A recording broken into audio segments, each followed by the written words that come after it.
Assalamualaikum warahmatullahi wabarakatuh. Alhamdulillah kita bisa bertemu lagi di mata kuliah pengukuran psikologi. Ya, hari ini akan saya jelaskan Anda mengenai apa itu validitas skala dan bagaimana cara mencari validitas skala. Dan kemudian saya akan lanjutkan bagaimana Anda akan menganalisa sebuah item yang nantinya akan ditemukan bahwa item itu memang benar-benar kuat atau dikatakan valid. Sehingga nanti skala Anda akan menjadi lebih bagus ketika semua item itu adalah item yang valid. Oke? Silakan disimak video berikutnya mengenai tahap-tahapannya dan cara-caranya. Oke, silakan disimak. Yoi.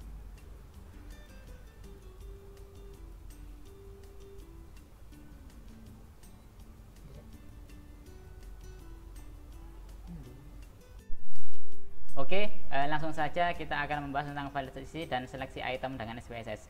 Nanti kita khususkan pada validitas isi ya, di dalam pengerjaan skripsi, terutama pengerjaan skripsi ya, dan seleksi item di dalam penyusunan skala Anda.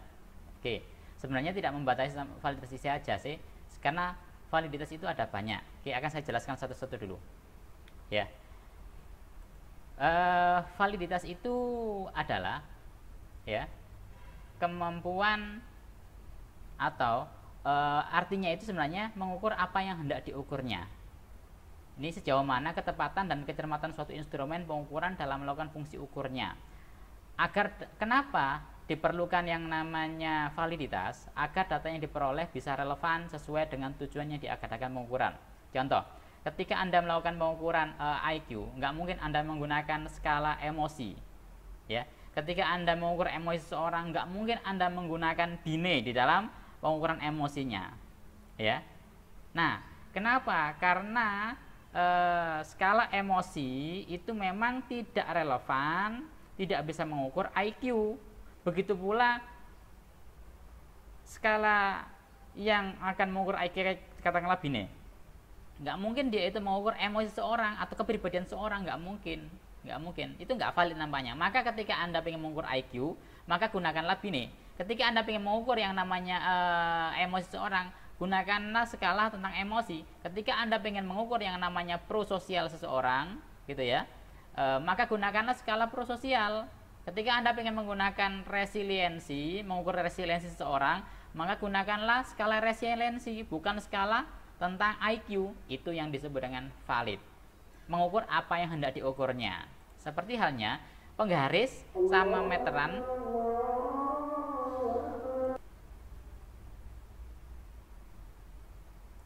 Seperti halnya penggaris gitu ya, penggaris. Tahu penggaris kan? Nah, penggaris atau meteran gulungan lah, apapun itu ya, itu hanya valid ketika digunakan untuk mengukur panjang sebuah benda ya, atau tinggi sebuah benda, itu valid. Tetapi kalau meteran atau penggaris itu digunakan untuk mengukur berat badan, ya nggak valid. Itu namanya nggak sesuai dengan apa yang diukurnya. Maka ketika Anda ingin mengukur yang namanya berat badan, gunakanlah timbangan, jangan gunakan yang namanya penggaris tadi itu. Ya, itu namanya valid, mengukur apa yang hendak diukurnya. Ingat-ingat betul ya, mengukur apa yang hendak diukurnya. Nah, oke, baiklah. Nah, ketika mengukur kepercayaan diri, tentunya seorang peneliti yang membuat instrumen kepercayaan diri berharap agar instrumen penelitiannya bisa berfungsi dengan benar untuk mengukur kepercayaan diri. Syaratnya instrumen tersebut memiliki validitas yang tinggi. Maka syaratnya harus memiliki validitas yang tinggi. Kalau seandainya seorang peneliti ingin mengetahui atau ingin memperoleh skala yang bagus, ingin melihat apakah benar skala itu benar-benar menggali kepercayaan diri, maka syaratnya harus validitas itu memiliki skor yang tinggi. Oke. Nah, berkenaan dengan macam-macam validitas itu banyak, Rek. Ya. Ada validitas isi, ada validitas konstruk, ada validitas kriteria. Semua ini sudah kita terangkan, kita bahas pada materi psikometri sebelumnya. Oke, kita akan fokus pada validitas isi. Kenapa? Karena nanti ketika di penelitian kita nantinya, terutama di skripsi Anda, memang sebenarnya enggak semuanya harus terwadahi ya. Tetapi kalau seandainya memang Anda hanya bisa menggunakan validitas isi, sebaiknya ini memang harus digunakan ya. Setidaknya minimal ini digunakan. Oke. Nah, Maka nanti syaratnya ketika Anda menyusun sebuah skala deskripsi nantinya gitu ya, maka gunakanlah validitas isi. Kalau memang Anda bisa melakukan validitas konstruk menggunakan analisis faktor, itu sangat bagus sekali, ya. Nah, akan saya ajarkan validitas isi dulu. Nah, ketika nanti sudah selesai validitas isi ini Anda sudah memperolehnya, maka kemudian Anda melakukan tryout. Ingat ya, setelah validitas isi ini Anda peroleh gitu ya, maka yang kedua adalah Anda melakukan tryout. Ketika Anda sudah selesai melakukan tryout ya, kemudian Anda melakukan analisa item. Maka hari ini akan saya bahas ketiga hal ini. Oke ya. Nah, validitas isi itu berkenaan dengan analisis rasional. Analisis rasional itu apa? Analisa yang dilakukan oleh siapa? Yang dilakukan oleh seorang profesional judgment. Apakah profesional secara subjektif begitu ya? Ini penilaian subjektif. Apakah memang benar item Anda yang Anda buat itu sesuai dengan indikator perilakunya atau tidak? Oke. Nah, saya ulang sekali lagi. Apakah benar item Anda itu sesuai dengan indikator perilakunya atau tidak? Ada dua hal dalam professional judgment. Yang pertama adalah terkait dengan tata tulisnya, apakah sesuai dengan EYD atau tidak, ya. Yang kedua adalah berkenaan dengan apakah item itu sesuai dengan indikator perilakunya atau tidak. Siapa yang menilai itu? Professional judgment. Siapa professional judgmentnya? Professional judgmentnya bisa jadi dosen Anda sendiri. Kalau memang Anda bisa melakukan untuk analisa profesional judgment kepada orang yang ahli di dalam bidangnya, katakanlah Anda membuat skala berkenaan dengan psikologi industri, maka Anda bisa menghubungi dosen psikologi industri sebagai profesional judgmentnya. Jadi tidak hanya dosen pembimbing Anda, namun dosen yang lainnya juga. Tetapi minimal sudah Anda lakukan sudah Anda berikan kepada pembimbing Anda mengenai profesional sebagai profesional judgmentnya, gitu ya. Nah, untuk melihat apa? Melihat kesesuaian antara item Anda dengan indikator perilakunya. Oke, bisa dipahami ya. Kalau construct validity itu empirik, setelah tryout baru dilakukan yang nama analisis faktor. Kalau nggak ada tryout nggak akan bisa ya. Kemudian atau bisa menggunakan multi method, bisa Anda lakukan. Kemudian juga ada validitas kriteria ya, concurrent maupun prediktif ya, prediktif maupun concurrent bisa Anda lakukan. Tetapi kalau dalam skripsi cukup ini dulu ya, minimal ini Anda lakukan, baru kemudian analisa item. Oke, bisa dipahami. Nah, berikut akan saya berikan contoh mengenai form untuk professional judgment ya. Oke. Nah, ini adalah contoh form professional judgment. Nama penyusun skala itu Anda, kemudian NIM itu Anda juga, NIM Anda. Jenis skala psikologisnya, nama skala Anda apa? Skala well-being, skala prososial, skala macam-macamnya begitu ya. Ini saya tuliskan, katakanlah contohnya skala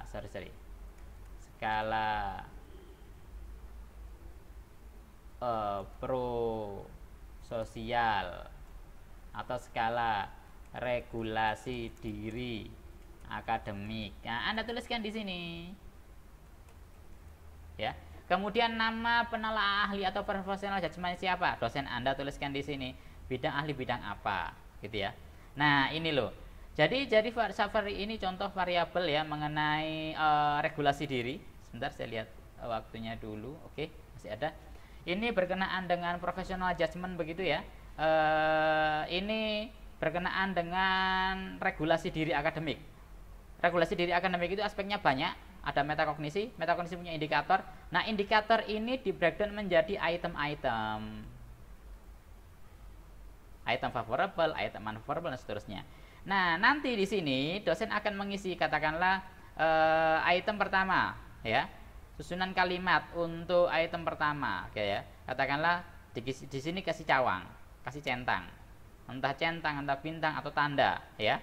Kemudian dikasih keterangan, nomor 1 bagus atau tidak, nomor 2 sudah sesuai dengan indikatornya atau tidak, nomor 3 sudah sesuai dengan indikatornya atau tidak, nomor 4 sudah sesuai dengan indikatornya atau tidak.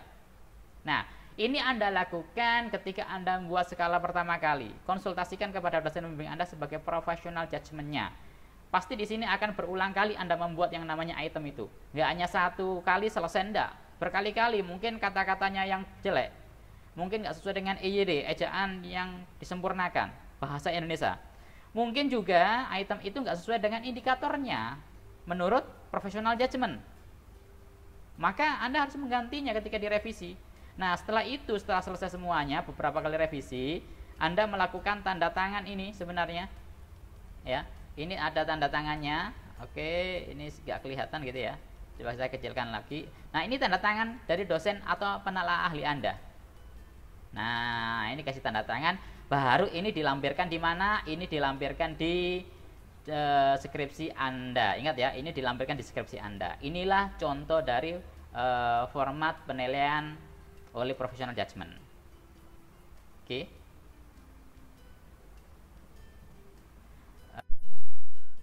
Baiklah, setelah Anda memahami tentang format penilaian professional judgment begitu ya. Kalau sudah paham, angkat tangannya. Oke, angkat tangannya, siap. Nah, ini harus ada di mana? Di skripsi Anda nantinya. Di lampiran harus Anda cantumkan yang namanya format penilaian skala oleh professional judgment, sehingga nanti di sini nilainya sudah 3434 gitu ya. Nggak jadi 12 lagi, keterangannya sudah bagus dan seterusnya. Ini yang akan diisi oleh seorang professional judgment. Oke, di sini ACC dan seterusnya terserah seorang professional judgmentnya. Sebenarnya ini dilakukan per item ya. Ini sebenarnya per item untuk penilaian susunan kalimat itu per item, kesesuaian item itu dengan indikator itu juga per item gitu ya. Nanti dinilai kalau ada rumus icon itu menggabungkan beberapa professional judgment, 1, 2, 3 orang professional judgment diminta untuk menilai. Nanti hasilnya itu kuantitatif. Apakah ini bagus atau tidak secara kuantitatif itu bisa dilakukan. Oke, sebagaimana yang sudah saya ajarkan di psikometri. Namun ketika Anda melakukan ini, minimal Anda cukup pada satu orang professional judgment dan ada tanda tangannya professional judgment, apakah skala Anda itu sudah di ACC, sudah sesuai dengan indikatornya atau belum menurut seorang profesional. Oke, bisa dipahami ya. Nah, ini yang disebut dengan validitas isi. Nah, setelah Anda melakukan penelaahan isi Anda menggunakan content validity, menggunakan professional judgment tadi itu, maka selanjutnya Anda susun lagi nih yang namanya skala Anda. Nah,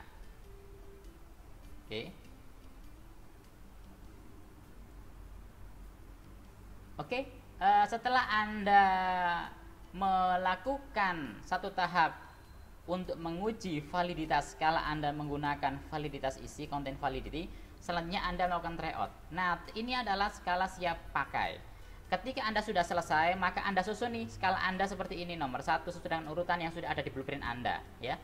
Nomor 2 dan seterusnya sampai seterusnya. Ini kalau ini contoh adalah skala Likert begitu ya. Saya besarkan sedikit, ya, saya besarkan, sorry.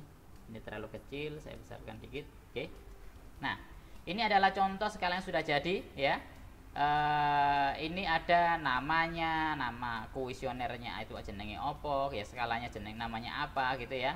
Ini. Sorry, ada.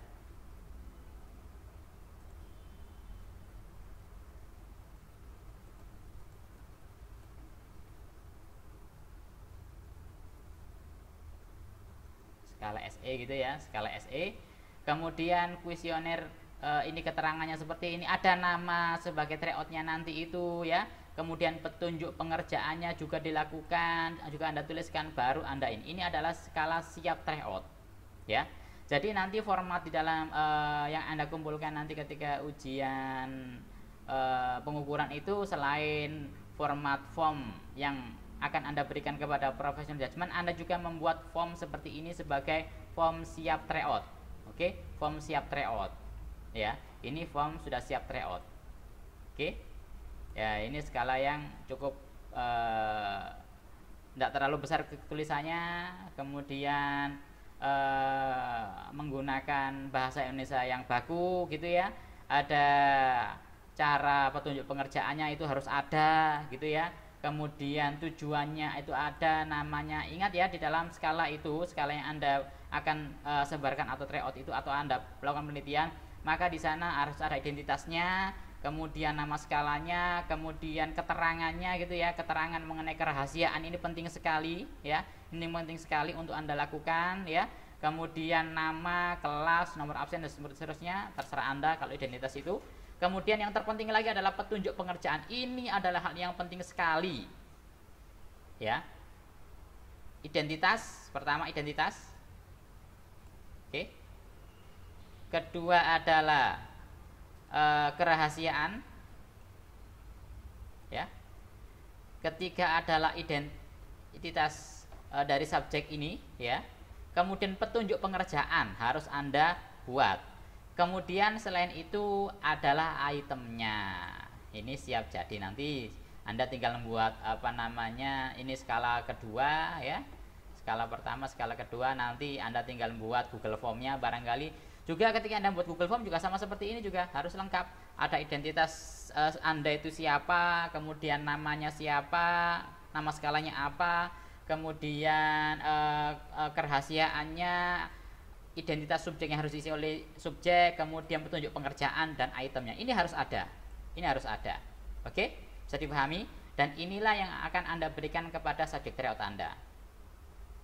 Nah, ketika Anda sudah selesai yang namanya sebar skala, maka tahap selanjutnya adalah analisa item. Ingat apa? Analisa item. Oke. Terkait dengan analisa item ini akan saya terangkan begitu ya. Oke. Nah. Oke. Memakai korelasi pertemuan bla bla bla. Oke.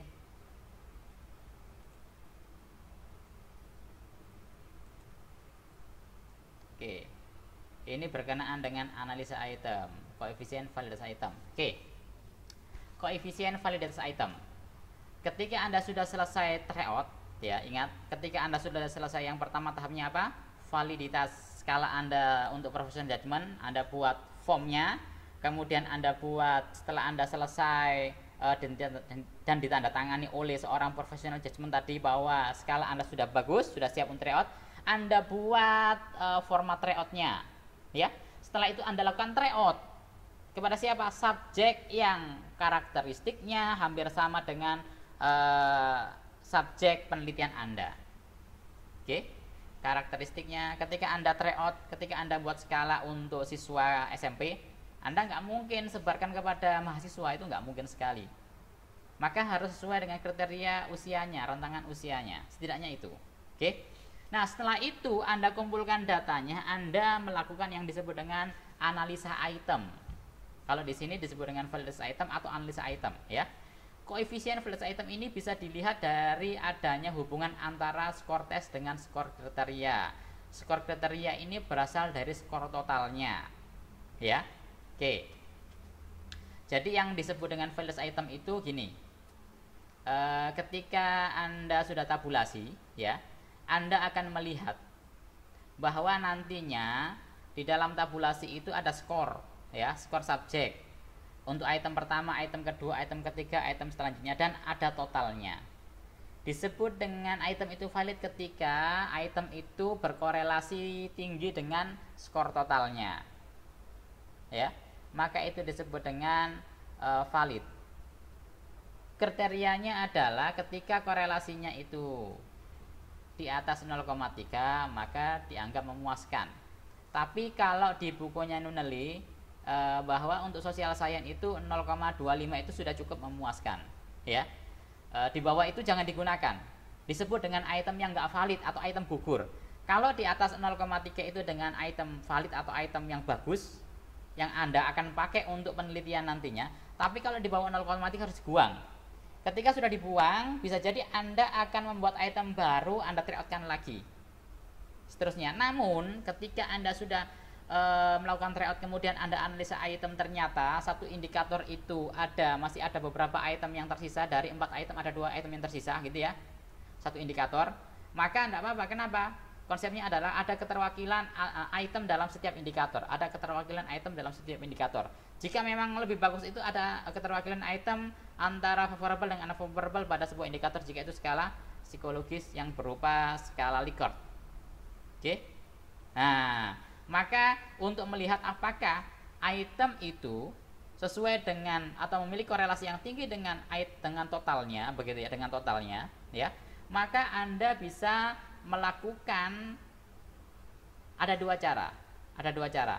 Yang pertama adalah korelasi product moment, ya.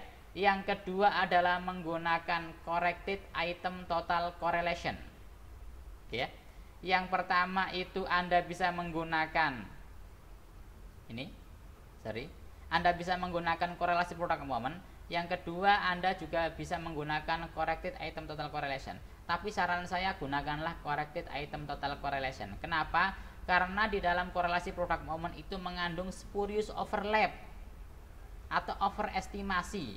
Kenapa? Karena total di dalam korelasi product moment itu mengandung item itu sendiri. Contoh begini. Bentar, saya lihat jamnya dulu. Oke.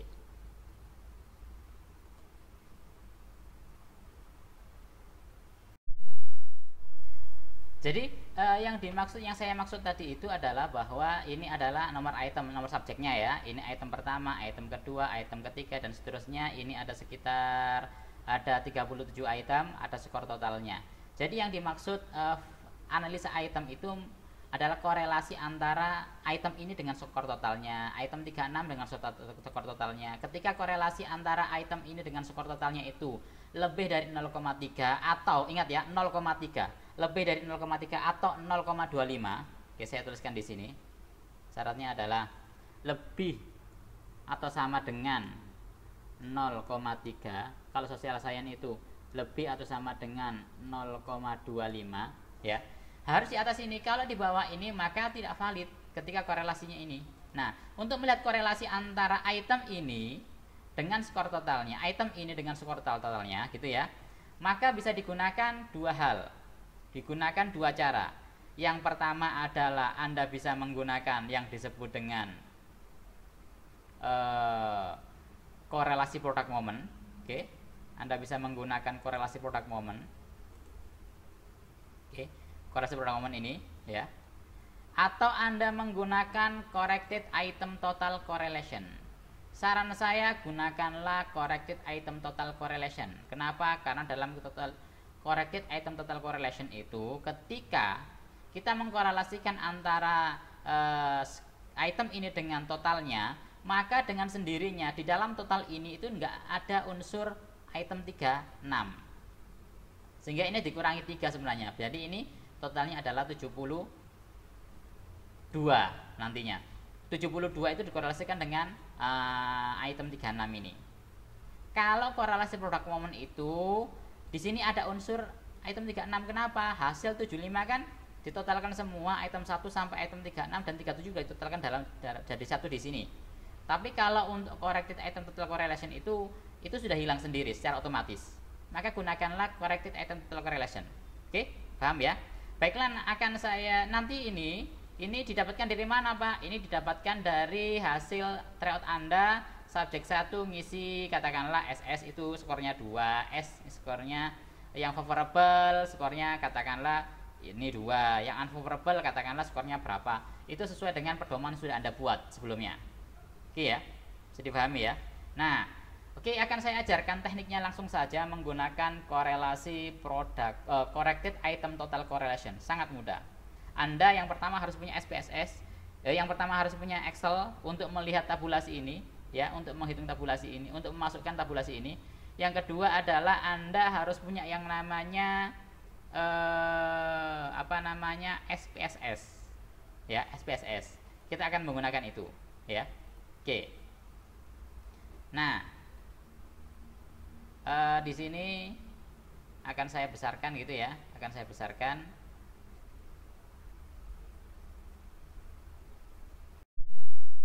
Baiklah, caranya sangat mudah. Pertama adalah install SPSS, sudah punya semuanya kan? Kemudian buka program SPSS, input data penelitian dari Excel tadi ke dalam SPSS ya.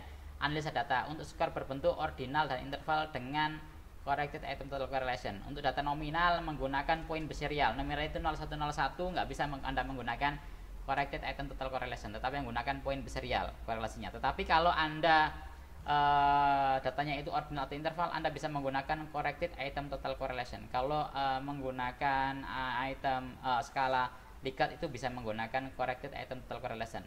Menggunakan skalanya Thurston juga bisa, ya. Oke, caranya sangat mudah sekali. Ini buka SPSS-nya, nanti scale reliability gitu ya. Ada petunjuknya di sini ya. Ada petunjuknya, kemudian Anda masuk ke dalam sini, dipindahkan, diklik descriptive for ini item skill, kemudian continue ya. Kemudian seperti ini yang dibaca. Correct item correlation. Oke? Kalau begitu langsung saja kita praktek. Oke ya. Biar lebih mudah, biar Anda lebih enak mencernanya gitu. Baiklah, ini kita masuk ke dalam sini lagi. Hasil dari tryout Anda itu Anda masukkan ke dalam tabel Excel ini gitu ya, tabel Excel ini. Ini ada sekitar 37 apa namanya 37 ini banyak sekali ya, 37 buah. Oke. 37 item begitu ada totalnya. Oke. Kalau sudah silakan buka SPSS Anda. Kebetulan ini ada SPSS saya.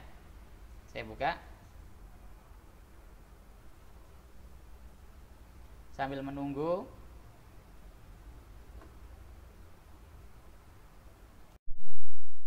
Oke, baiklah, kita akan langsung analisa ya, gitu ya, langsung analisa item begitu. Oke, dari tabulasi sudah ada lakukan di sini ya. Dari tabulasi ini Anda sudah melihat bahwa item ini akan jadi yang namanya analis item itu mengkorelasikan antara item ini dengan skor totalnya, item nomor 35 dengan skor totalnya. Maka dan ketika korelasinya itu lebih dari 0,3 atau di atas 0,3 maka valid dipakai. Kalau di bawah 0,3, kalau seandainya Anda menggunakan kriteria 0,25, seandainya di bawah 0,25, maka kriteria ini harus Anda tuliskan nantinya di skripsi Anda ya, di skala Anda berapa kriteria yang Anda pakai. Ketika Anda menggunakan 0,25, kemudian Anda ternyata ada item, katakanlah item nomor 34 itu setelah dianalisa menggunakan corrected item total correlation gitu ya, maka Anda ternyata di bawah 0,25, katakanlah dapatnya 0,1, maka item 34 harus dibuang diganti dengan item yang lainnya. Sehingga nanti dalam satu indikator itu ya, dalam satu indikator ini ketika sudah dianalisa itemnya begitu, analisa item semuanya, Oke. Ketika Anda sudah melakukan analisa item semuanya gitu ya, maka selanjutnya adalah Anda melihat, menganalisa apakah item itu valid atau tidak, begitu. Itu aja. Oke, langsung saja kita akan langsung aplikasinya gitu ya, langsung aplikasinya. Ketika Anda sudah punya, ini ada sekitar 27 subjek dengan 37 item. Nanti yang di copy dari Excel itu adalah ininya aja, tabulasinya aja, oke. Tabulasinya, oke.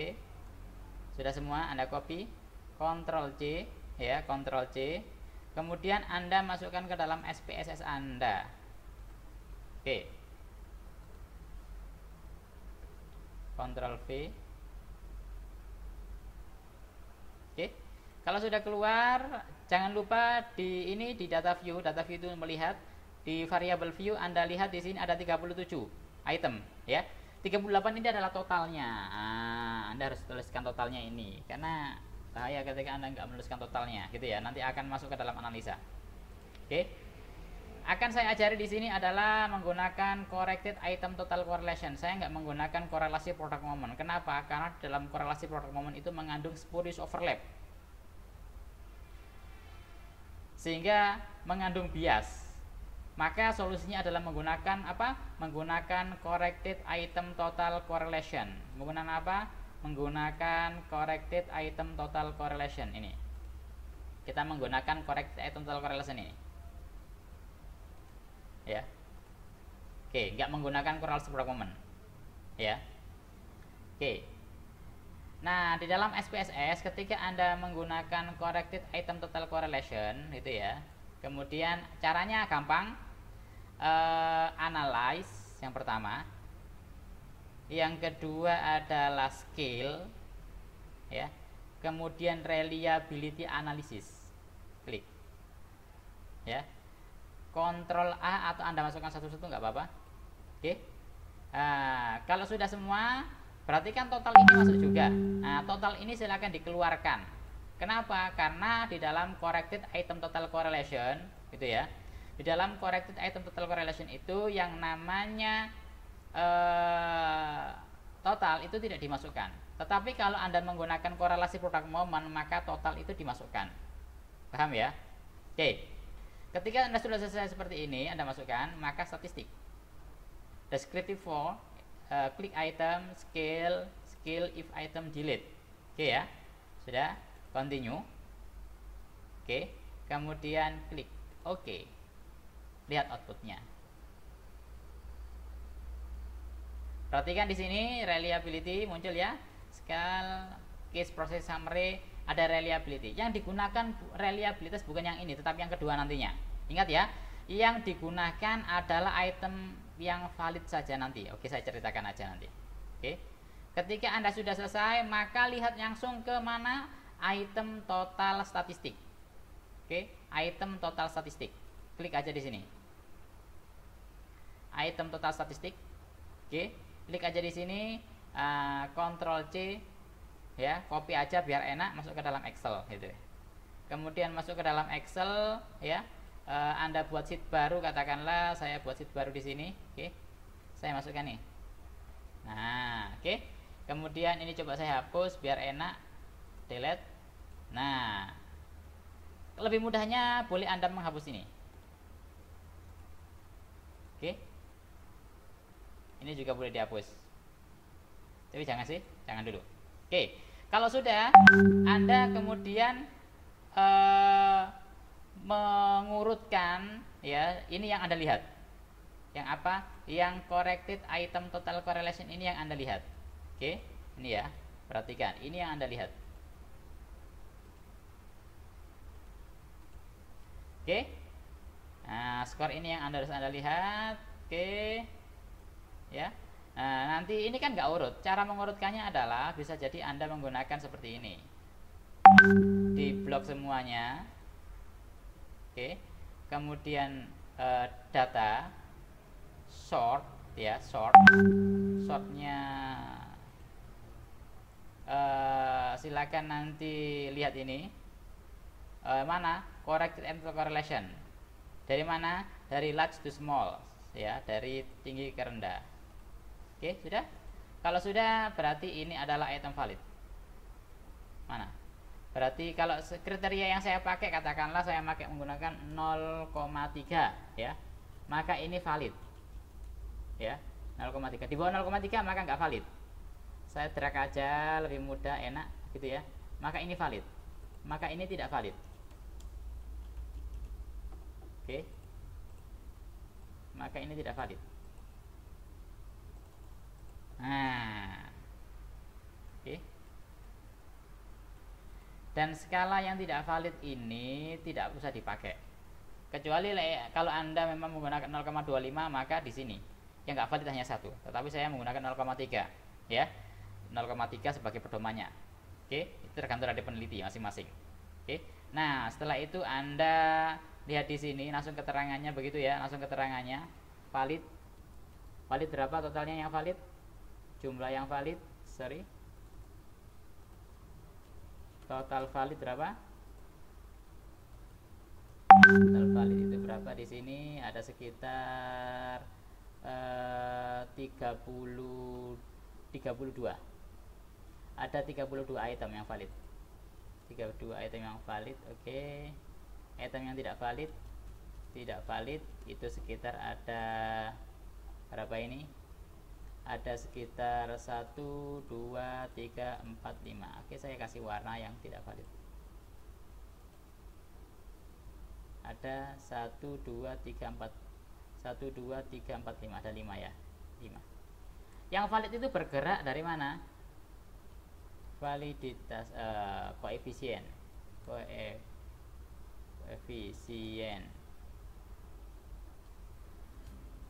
Validitas item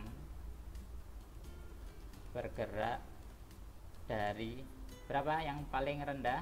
Paling rendah ini yang paling rendah ya, 0,3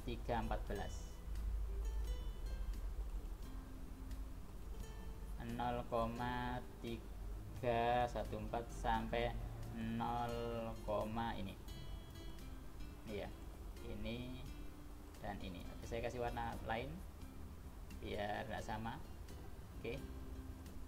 Nah, kalau menggunakan sort ini akan lebih mudah Anda untuk melakukan analisis datanya. 840. Oke. Nah, ketika sudah seperti ini, maka 30O2 item ini yang nantinya Anda pakai di dalam penelitian Anda. Oke? Dalam penelitian Anda, yang 5 itu dibuang. Asalkan setiap indikator punya keterwakilan itemnya, sudah tidak masalah. Dipakai aja untuk penelitian. Oke? Nah, setelah itu baru Anda mencari reliabilitasnya. Tapi sebelum Anda melakukan penelitian, cari reliabilitasnya dulu. Dari mana? Reliabilitas akan saya ceritakan pada slide berikutnya. Terima kasih. Wassalamualaikum warahmatullahi wabarakatuh.